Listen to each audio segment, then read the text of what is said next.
So I came home from school. I'm a teacher, late one day, and it was dark outside. So I got my keys out and went to unlock the front door, and I saw that there was this weird thing hanging on there, and I had to look at it, and it was a baby bib. And it said something like, "Best dad ever," or something like that. And I was like, what moron? What? Who hung this up here? So I walked inside. We always have salesmen and stuff. I walked inside, and my wife was on the couch, and I said, "Some moron left this baby bib on the door handle. Do you know anything about this?" And she just stared at me with her starry eyes, and that was how she told me that she was pregnant with our first child. So, yeah. So we were really excited, nervous, all those emotions. My wife, Melissa, and I, we agreed not to find out the sex of the baby. And I always tell my friends, there's very few wonderful surprises in life, and that's one. It's like, we don't want to find out what the sex is. So I had a list on the fridge of a bunch of girls' names and boys' names. And we were stocking up on all the unisex clothing. It's yellow and green. And we had all the gadgets. We had the sensor that you put on the belly. It's got 2 sets of headphones. You can hear the baby heartbeat. And me, I'm actually a music professor. I was like, my unborn child is going to be musically sophisticated. So I would put the headphones every day on the belly, and I played everything from Mozart to Metallica, everything in between. And it was interesting how sometimes you could see the kid maybe would kind of go to sleep or go into a lull, and then other times it's kind of like the alien chest burster. You'd see all this kicking and reaching out, and it was great. So the due date came, and the doctor said, "Nope, it's not ready. Baby's got to cook. I'll see you in a week." So he went the next week. Nope, it's not ready. You got to come back another week. So the baby's overdue. So we're 2 weeks overdue. It's about the middle of August. And my wife's a teacher as well. And that day she had an in-service in the morning. And then I said, "I'll come pick you up and we'll go to lunch.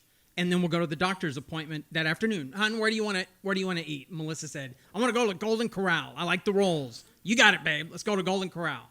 So I picked her up and we went to Golden Corral, picked out on Golden Corral rolls and cafeteria chicken fried steak and all that other stuff they've got. And then we went to the doctor's appointment. They did our vitals, had her pee in the little cup, all that kind of stuff. And the doctor came out and looked at us. We were sitting there and said, "Well, you need to go to the hospital right now.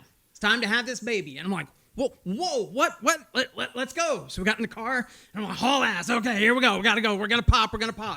And my wife, I'm all nervous and shake. My wife is the one that's like, "Slow down. They're going to induce. It's fine. I'm not going to pop. I'm fine."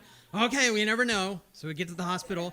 And then I haul ass to our house at Kyle and get the baby stuff and the carrier and everything. And then haul ass back. And now she's in a room. They have her in a room. And there's a nurse there, and she's all hooked up. And they're going to start inducing. So they're going to give her, Melissa, drugs that'll cause contractions. The uterus contract, and that's how, it pushes out the baby. So they start giving her the drugs about 7 o'clock this time. And there's a little side effect to inducing drugs, and that's nausea. So my wife, I'm not feeling very good, kind of rough. And so I get the trash can. "Okay, here, hon, if you get sick." And just like The Exorcist, here comes all the Golden Corral rolls and all the chicken fried steak. I was like, man, this is a poor thing. So, okay, that's fine. And they gave us a little monitor where you can see the contractions coming. Now, my wife said, "I want drugs. I want epidural." I was like, "You got it." So the anesthesiologist comes up, and an epidural is a shot they put in your back that's going to numb you from the waist down. So they come up, and they have her sit forward in the bed, and he pulls out this huge needle. I'm like, dear Lord. And he's like, "Okay, here we go." And I look at the contraction monitor, and I see, all of a sudden, it just goes nuts. And my wife squeezes my hand. She's having this major contraction. And I can hear her grunting. I'm like, oh my gosh, bless her heart. And I look, and there's an anesthesiologist with the needle right in the back. Gets it? So she's got this huge needle in her back, and she's having this major contraction. And I knew when I married my wife that she was like a tough, strong woman. My friends and I always say, we married up. But I feel like this would have made a bodybuilder cry. And all she did was grunt and just take it. And got through it. Whew. So she's got the drugs. We're good. So about an hour goes by, nothing. Another hour, nothing. Another hour, it's 11 o'clock. It's like, this is really boring. I think we're watching the Olympics or something. It's really boring. What's going on here? Now it's about 1 o'clock in the morning. The nurse looks at everything and says, okay, go get the doctor. I think it's time. I said, oh, okay, the baby's going to come. Here we go. So I go get the doctor. The doctor comes in. It's very apparent that she was sleeping heavily. Her scrubs are all wrinkled. She's kind of, okay, where's the baby? I'm like, this is a person that's going to catch my kid? Come on, wake up. So she's like, okay, here we go. So we can start pushing. My wife's pushing, and I'm up there cheering, go. Now, Melissa and I took childbirthing classes, and they teach you, how to breathe and sit up and the car seat. They even teach you how to swaddle a kid. They call it a baby burrito, all that kind of stuff. And they showed us videos of childbirth. And in case you haven't figured out from some of my analogies, I'm a huge horror film fan. I love horror films. And these childbirthing videos are disgusting. They are so graphic and gooey and Ghostbusters or slime. And these kids come out and they have like cone heads or flat heads. And they're like ghost white or they're like this blue, weird colors. And I'm colorblind. All my like reds and browns and greens and blues get mixed. If I say a kid's blue, it's like Avatar blue. They were blue. So I'm like, I don't know what to expect when this kid pops out. So the kid pops out. And it's not really that slimy or gooey or anything. It's pretty normal. And the color looks normal. The head's normal. Everything looks normal. And it's not screaming. Like all you see these kids screaming and just kind of cooing. Everything looks normal. Except the body is all twisted and contorted. And the only thing I could think of, that looks like my wife's favorite donut, a cinnamon twist. It looks just like a cinnamon twist. It's all tangled. And I'm like, this looks weird. This kid needs to be assembled or something. Something's wrong here. This doesn't look right.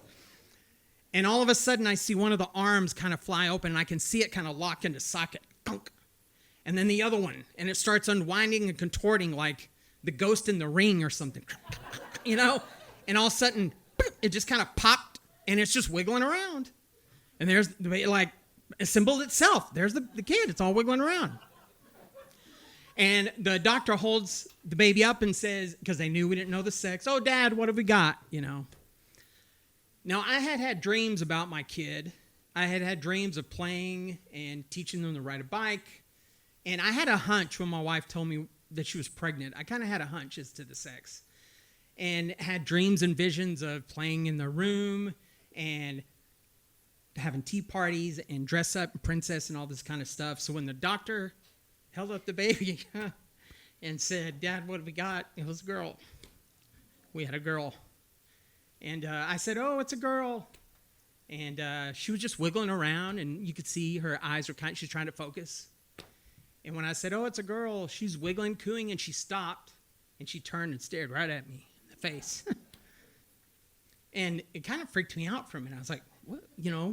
My heart kind of stopped. But I'll never forget that. She stared me right in the face. So that was August 11th, almost 20 years ago. So my daughter, Julia, is now, I tell everyone, she's this like weird, artsy, new agey, liberal, hippie, music theater nerd that's studying theater at Arlington, but she's wonderful. She's just amazing. And all the shows that we've gone and seen her sing and all that kind of stuff, I still every once in a while I see her and I think, man, I remember when she looked just like my wife's favorite pastry, that cinnamon twist. Thank you.